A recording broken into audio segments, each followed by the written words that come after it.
देखिए हर खबर यहीं पर। सब्सक्राइब कीजिए TV9 भारतवर्ष।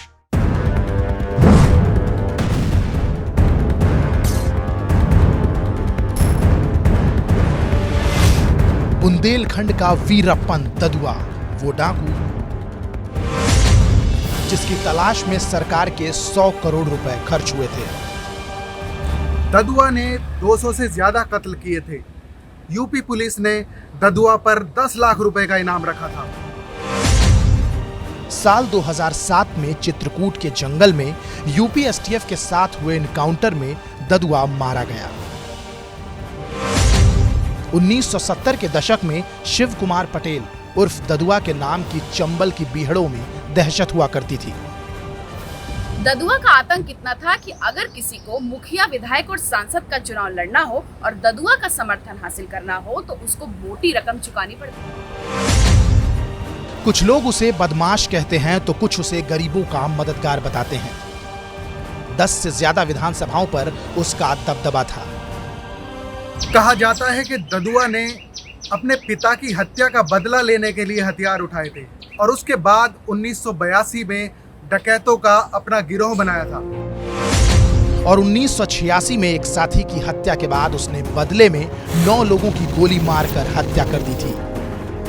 इसके बाद 1992 में ददुआ ने एक गांव में 3 लोगों की हत्या करके पूरे गांव को आग लगा दी थी।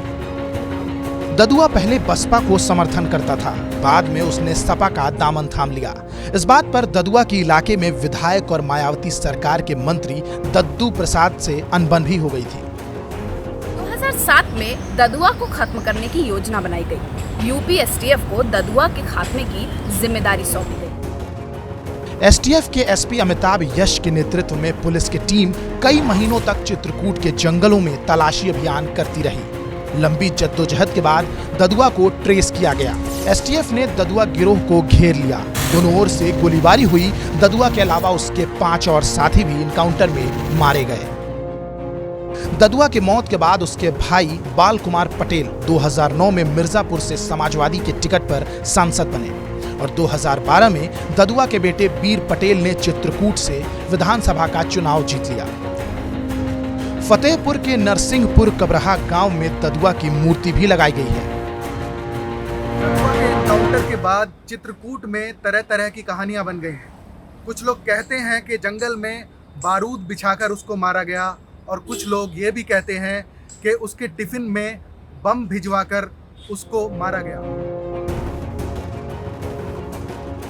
अड़ी सोमवार से शुक्रवार शाम 6 बजे सिर्फ TV9 भारतवर्ष पर।